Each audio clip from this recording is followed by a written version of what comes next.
On the morning of June 1st, 1813, the hills above Boston Harbour were packed with spectators. They had brought picnics. The local authorities had already reserved dock space for the anticipated prize, a captured British warship to be paraded in triumph. And somewhere in the city, a celebratory banquet was being laid out in advance of Captain James Lawrence's return. The crowd had every reason to expect a show, because in the 8 months since the United States had gone to war with Britain, American frigates had done something that nobody on Earth had thought possible.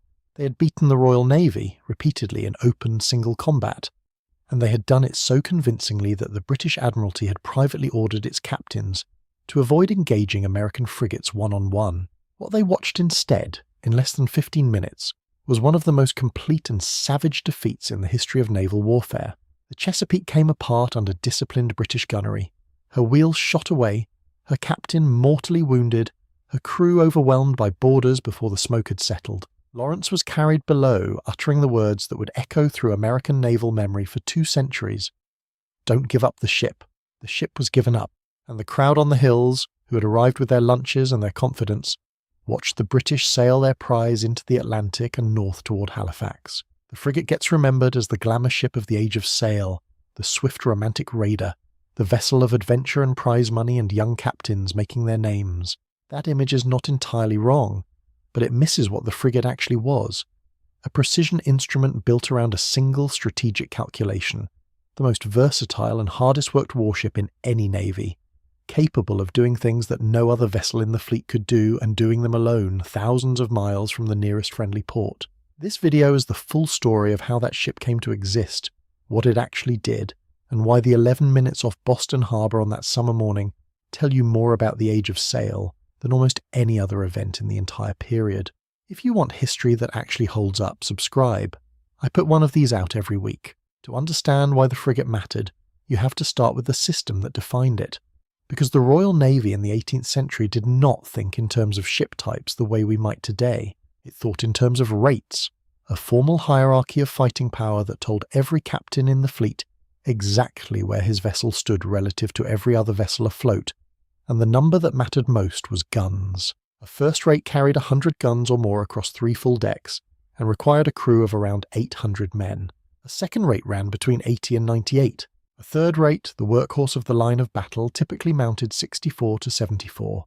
These were the ships that actually decided fleet engagements, the ones admirals manoeuvred for position, and committed to the formal line, and they were so expensive, so difficult to replace, and so central to national security that the Admiralty treated them the way a chess player treats his most powerful pieces, with enormous care, rarely risking them independently, and never sending them somewhere a smaller, cheaper ship could do the job instead. The frigate sat at 5th rate, which meant between 32 and 44 guns arranged on a single continuous gun deck, and that last detail is the whole point. Previous small warships at the start of the 1700s had carried their guns on 2 decks, which sounds like more firepower, but created a serious structural problem. The lower ports sat close enough to the waterline that in any kind of sea state, opening them to fire risked flooding the ship, which meant the lower battery was frequently useless in exactly the conditions when a fast, independent cruiser most needed to fight. The frigate solved this by concentrating all its guns on one elevated deck, high enough above the water to operate in almost any weather, and then using the lower deck entirely for crew accommodation and storage, moving it down close to the waterline where it reduced the amount of hull exposed above the surface and made the ship dramatically easier to handle under sail. The result was a vessel that could carry a respectable broadside, 6 months of stores, and a crew of between 200 and 340 men into any ocean on Earth, stay there for months without support, and move fast enough to either run from a ship of the line or chase down virtually anything smaller. The 1719 Royal Navy establishment had tried to codify small warship design, laying out standard 5th rates with 30 to 40 guns on 2 decks, but those vessels were short, slow and clumsy compared to what was coming, and within 2 decades the type would be made obsolete by a single ship built in Brest by a French naval constructor, whose name almost nobody outside maritime history has ever heard. What the rating system could not capture, and what made the frigate genuinely different from every other vessel in the fleet, was the combination of reach and independence. Ships of the line were too valuable to operate alone, Sloops and brigs were too small and too lightly armed to handle the full range of tasks that a naval war required. The frigate was the vessel that lived in the space between those two constraints, powerful enough to fight almost anything it was likely to meet, fast enough to escape anything it could not beat, and self-sufficient enough to operate for months without fleet support. That profile made it the most useful ship any admiral could possess. And as the 18th century wore on, and the wars between European powers spread across every ocean on the globe, the demand for frigates consistently outran the capacity to build them. The ship that defined everything came out of a political crisis, which is often how the best military technology arrives. In the early 1740s, France faced a familiar strategic problem. The Royal Navy was larger, better funded, and built around a doctrine of fleet engagement that France could not match gun for gun. The French minister responsible for rebuilding the navy, the Comte de Maurepas, made a deliberate decision to stop trying. Rather than competing directly in ships of the line, he would rebuild around speed, reach, and economic disruption, attacking British trade through a strategy the French called guerre de course, meaning war by raiding, using fast independent vessels to strangle the commerce that fed the British war machine. To do that effectively, he needed a new kind of ship, and he found the man to build it in a constructor at the Brest Naval Yard named Blaise Olivier. What Olivier produced in 1741, a vessel called the Médée, looks in retrospect like one of those rare moments when a single design decision changes an entire field. He took the standard two-deck format of contemporary small warships and made one structural change. He designated the upper deck as the main load-bearing one rather than the lower, which meant it was strong enough to carry a full battery of 26 8-pounder guns high enough above the surface to operate in all weathers without risk of flooding. The lower deck was stripped of guns entirely and pushed down toward the waterline as crew accommodation and storage, which reduced the ship's topside profile, lowered its centre of gravity, and transformed its handling qualities almost overnight. The Médée was weatherly, meaning she held her course well in a crosswind. She was fast and she was consistently armed, able to fight in sea states that would have forced an older small warship to close its lower ports and go essentially unarmed. The mantra that spread through French naval thinking after the Médée entered service captured the logic precisely. She could outrun any ship she could not defeat, and defeat any ship she could not outrun. The French Navy ordered 30 frigates built directly to her lines, and the design spread fast, because in war the fastest way to acquire a proven hull form is to capture one.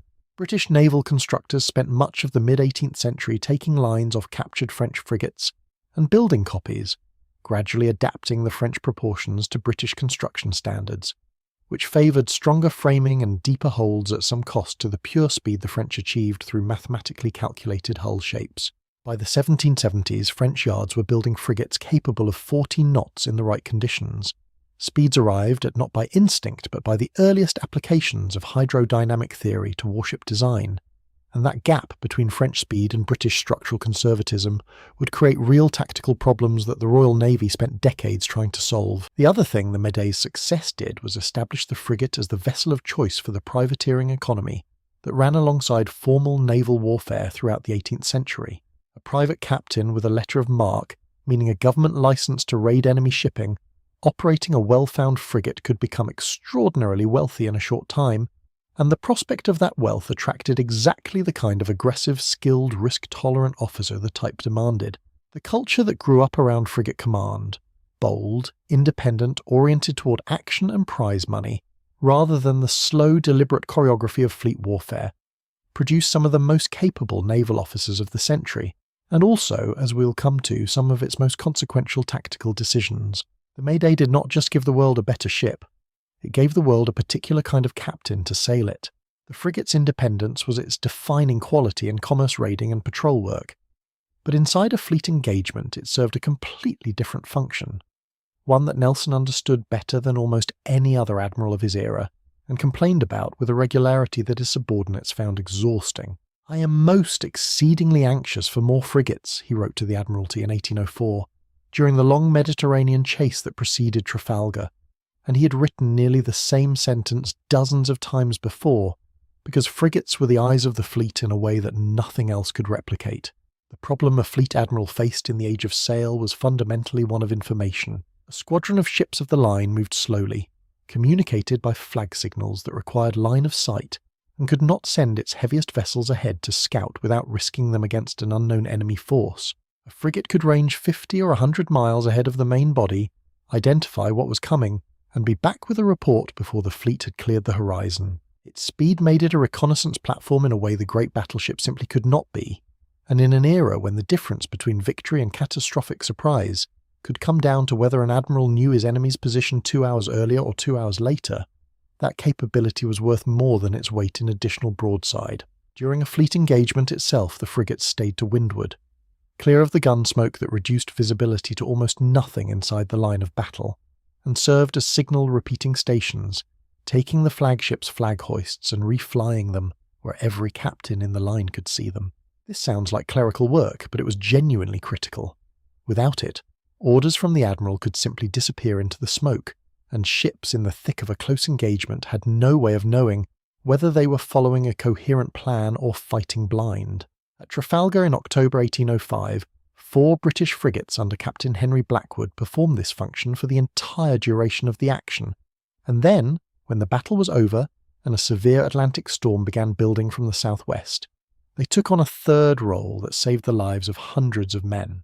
Both of Nelson's first rates, HMS Victory and HMS Royal Sovereign, were so badly damaged in the action that they could not be sailed safely in the deteriorating conditions, and it was frigates that took them under tow and held them off a dangerous lee shore through the worst of the storm.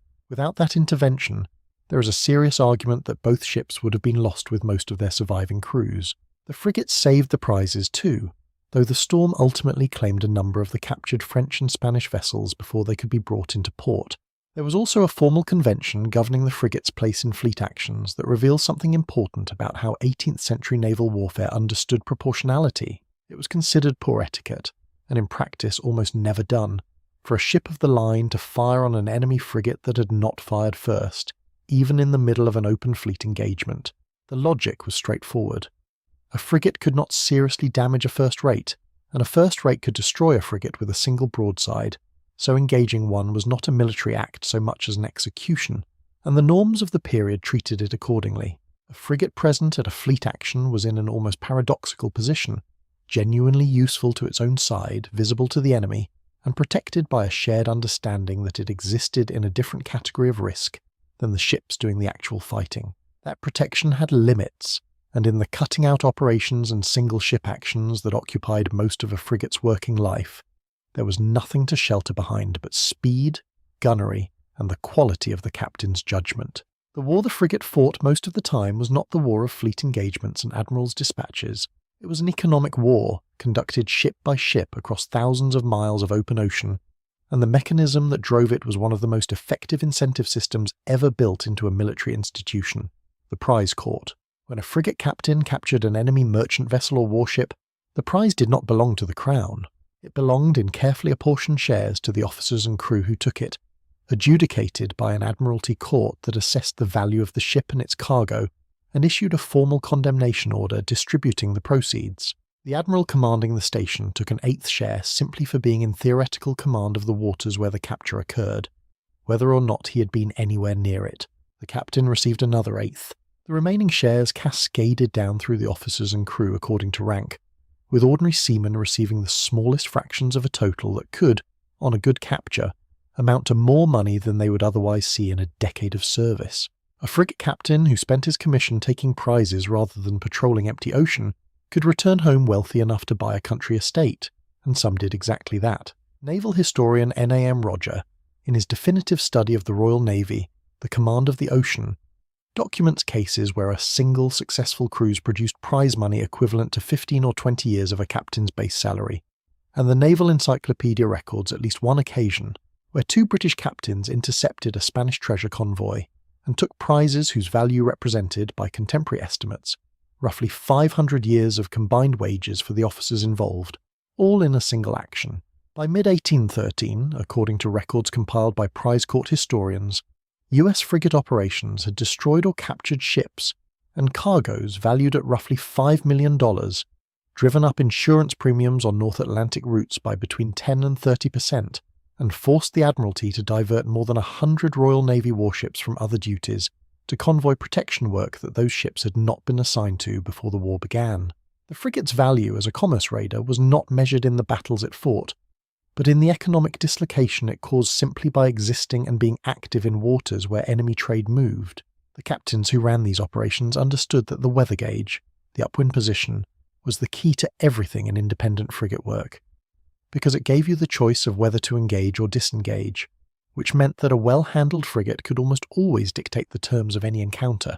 You could pursue a fleeing merchantman with the wind behind you, or hold the upwind position against a superior enemy and run before he could close the range. Prize law required that captures be adjudicated in a neutral or home port, which meant a successful raider needed to manage not just the fighting, but the logistics of getting prizes to court before a recapture or a storm intervened, and frigate captains who handled that administrative dimension well tended to accumulate wealth considerably faster than those who simply fought well, but lost their prizes at sea before the paperwork was done. For the ordinary sailor, the prize money trickled down through so many hands and so many fractions that the sums were rarely life-changing. But they were real, and they provided a material incentive for the kind of aggressive, attentive seamanship that kept a frigate crew sharp through months of patrol work where nothing happened at all. The prize money and the glory were real, but they accrued to a relatively small number of people, and the men who actually sailed the frigates lived inside conditions that the official record of fleet actions and captains' dispatches almost never described honestly. A typical fifth-rate frigate ran between 240 and 340 men inside a hull roughly 140 feet long and 38 feet wide, which works out to something between 4 and 6 square feet of living space per person. Once you subtract the guns, the rigging, the stores, the magazine, the carpenter's walk, the surgeon's cockpit, and every other claim on the interior that the ship's function made before the crew's comfort was considered at all. They ate salt beef and ship's biscuit, the biscuit so reliably infested with weevils that experienced sailors learned to tap it on the table before eating, knocking the weevils out, though whether this was from genuine fastidiousness or simply preference for the texture is a matter the historical sources do not resolve. Fresh water was rationed and frequently foul. The standard daily ration included a gallon of beer or an equivalent in spirits, not as a luxury but as a practical substitute for water that could not be trusted to stay drinkable across a 6-month cruise. A significant portion of the crew on any given voyage had not chosen to be there. Press gangs operated in British port cities from roughly the mid-17th century through to 1850, seizing men with seafaring experience, and sometimes without it, and delivering them to ships that needed crew. The practice peaked during the 18th century's near-continuous sequence of major wars, when the Royal Navy expanded so rapidly that voluntary recruitment could not keep pace. The men pressed into service had no meaningful recourse, and no guaranteed right of return at the end of a commission, and the resentment this generated ran through the lower decks of the fleet, in ways that captains managed with varying degrees of skill and brutality. But the single largest killer was none of that. It was not the guns, not the storms, not the press gang's violence, and not even the floggings that punctuated shipboard discipline. It was disease, and specifically, for the first 3 centuries of deep ocean sailing, it was scurvy, a condition so prevalent and so destructive that researchers now estimate it killed at least 2 million sailors between 1500 and the early 19th century. The mechanism was simple, and the cure, once understood, was equally simple. Scurvy is caused by the absence of vitamin C, and a sailor on a diet of salt meat and biscuit, cut off from fresh fruit and vegetables for more than 2 months at sea, would begin showing symptoms within about 68 days. Men would start dying after roughly 84. On the longest voyages, before the cause was understood, entire crews were lost to it. Commodore George Anson's circumnavigation of 1740 to 1744 began with 6 ships and around 1,900 men. By the time the squadron staggered back to Britain, scurvy and related deprivation had reduced that number to fewer than 500 survivors. The solution came from a Scottish naval surgeon named James Lind, who conducted what is often described as the first controlled clinical trial in medical history aboard HMS Salisbury in 1747, demonstrating that citrus juice cured scurvy within days. It took the Admiralty nearly 50 years to act on it. In 1795, largely through the persistent lobbying of physician Gilbert Blaine, the Royal Navy finally issued lemon juice as a daily ration across the fleet, and the mortality rate from scurvy collapsed almost immediately. By the time of Trafalgar a decade later, British crews were measurably healthier than their French and Spanish opponents, who had not yet adopted the same measure. and some naval historians argue that this health differential contributed as meaningfully to British naval dominance in the Napoleonic period as any tactical or material advantage. The ship that ruled the seas did so partly because its men were, by the brutal standards of the age, slightly less likely to have their teeth fall out before the enemy came into range. The gap between French frigate design and British frigate design had been a running problem for the Royal Navy since the Meday, and by the second half of the 18th century it had become an institutional embarrassment. French constructors were working from hydrodynamic principles that British yards had been slow to adopt, calculating hull forms mathematically to minimise water resistance, rather than relying on established proportions and the accumulated intuition of the master shipwrights, and the results were consistently faster ships. 59 French frigates built between 1777 and 1790 were capable of 14 knots in good conditions, a speed that British contemporaries of the same nominal rating struggled to match, and the standard British response to this problem was to capture a French frigate, take her lines off with careful measurements, and build copies, sometimes with modifications for the heavier British construction standards, that added structural strength at the cost of some of the original's performance. The British Admiralty's conservatism in design was not simply institutional stubbornness. There were genuine reasons to favour proven, robust construction over experimental speed. A frigate that was slightly slower but less likely to spring a mast in a North Atlantic gale had real operational advantages over a flyer that needed frequent dockyard attention. But conservatism has costs, and the cost here was a fleet of fifth rates that were consistently outpaced by their French counterparts, in the kind of long-distance pursuit work that commerce raiding and blockade running demanded. By the 1790s, the Royal Navy was building frigates based on 1780 vintage designs, at a moment when French and American yards were pushing the boundaries of what a wooden warship hull could do. The Americans entered this arms race from a position of deliberate ambition. When Congress authorized the construction of 6 frigates in 1794, the naval constructor Joshua Humphreys argued successfully for ships that would be heavier, longer, and more powerfully armed than any comparable vessel in any European navy, vessels that could defeat a standard frigate and outrun a ship of the line. The result was a class that included USS Constitution, USS United States, and USS President, each carrying 24-pounder long guns on their main battery, where British frigates of nominally equivalent rating carried 18-pounders. The difference mattered enormously in practice. A 24-pounder threw a ball that was a third heavier, at higher velocity, with a range advantage that meant an American heavy frigate could hit a British opponent before the British guns could reach back. Constitution's sides were so densely constructed, with alternating layers of live oak and white oak framing, that British shot was observed bouncing off her hull during the engagement with HMS Guerrière in August 1812, which is how she acquired the nickname that has followed her for 2 centuries, Old Ironsides. Guerrière was destroyed in that action in under 30 minutes, her masts gone, her hull shattered below the waterline, her captain forced to surrender a vessel so damaged that Constitution's crew could not sail her as a prize and burned her instead. HMS Java followed in December of the same year, fought to destruction off the coast of Brazil. HMS Macedonian was taken by USS United States in October, and became the only British frigate of the war sailed into an American port as a prize. The shock inside the Admiralty was genuine and severe.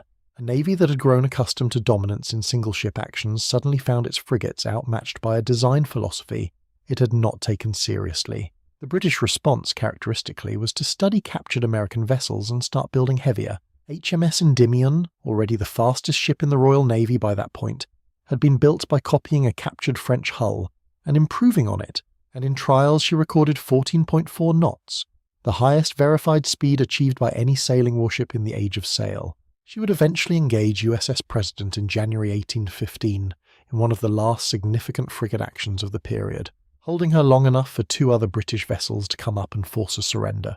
The arms race had by then produced ships on both sides that bore only a passing resemblance to the vessel Blaise Olivier had drawn at Brest in 1741, heavier, more powerfully armed, faster in ideal conditions, and crewed by men who understood, from 4 decades of accelerating competition, exactly what the type could do when it was handled well. The string of American victories in 1812 had done something to the Royal Navy that battlefield defeats rarely managed. It had introduced doubt. The service that had broken the combined Franco-Spanish fleet at Trafalgar 7 years earlier, that had blockaded the French coast for the better part of 2 decades, with a consistency that amounted to strategic strangulation, suddenly found itself reading dispatches that described its frigates being systematically taken apart by an opponent it had not fully respected. The Admiralty's private instruction to avoid single combat with American heavy frigates was a rational response to a real tactical problem, but it circulated through the fleet like a slow poison, because a navy that believes it cannot fight tends, over time, to find that it cannot. Captain Philip Broke of HMS Shannon had spent 6 years making sure that particular doubt would not infect his ship. Broke was unusual among frigate captains of his era, in treating gunnery as a technical discipline rather than a matter of courage and volume, and the training regime he ran aboard Shannon between 1806 and 1813 was unlike anything standard in the Royal Navy. His crews drilled at the guns every single day, at a time when most captains exercised their gun crews perhaps once a week, and considered that sufficient. He installed tangent sights on his cannon, precision aiming devices that most ships did not carry, and he developed a system of firing by individual aim rather than by broadside ripple, which meant that each gun captain was responsible for placing his shot accurately rather than simply touching off his piece when the ship rolled to the correct angle. By June 1813, Shannon's crew could sustain an accurate rate of fire that was effectively without parallel in either navy. Broke's written challenge to USS Chesapeake's commander, Captain James Lawrence, was a document that managed to be simultaneously chivalrous and coldly tactical, proposing a formal single combat between the two frigates at a time and place of Lawrence's choosing, with both sides free of interference from other vessels. Lawrence sailed before the letter reached him, but he sailed anyway on the morning of June 1st, out of Boston Harbor and into the engagement that the crowd on the hills above the bay had gathered to watch. Lawrence was an aggressive and genuinely skilled officer, fresh from a successful cruise in USS Hornet, but Chesapeake was newly commissioned with a crew that had been together for less than 2 weeks, many of them strangers to each other and to the ship. The engagement lasted between 11 and 15 minutes, depending on which account you read, and it was decided in the first 2. Shannon's opening broadsides, fired with the precision that 6 years of daily drilling had built, swept Chesapeake's quarterdeck and destroyed her steering, killing or wounding the helmsman, and leaving the ship unmanageable at the moment when manoeuvring mattered most. Lawrence was hit and carried below, mortally wounded, issuing the order that would become the most famous dying command in American naval history. His crew fought on without him, but the situation was already beyond recovery. Chesapeake swung into the wind, lost her forward momentum, and fell against Shannon's side. Broke led the boarding party himself, was nearly killed by a musket blow to the head during the hand-to-hand fighting on Chesapeake's deck, and had secured the ship before the 15 minutes were up. The human cost was concentrated into an interval so short it is almost difficult to process. 252 men killed or wounded across both ships in roughly the time it takes to eat a meal. Shannon suffered 83 casualties. Chesapeake lost 146, including Lawrence, who died of his wounds 3 days later as the prize was being sailed north to Halifax. The battle gave the Royal Navy its confidence back at a moment when that confidence had genuine strategic value, and it demonstrated something the arms race of the preceding decade had obscured, that the frigate's effectiveness was not primarily a function of its guns or its hull form, but of the men behind the guns and the officer who had spent years making them ready. Chesapeake was taken into Royal Navy service and eventually broken up at Portsmouth in 1820.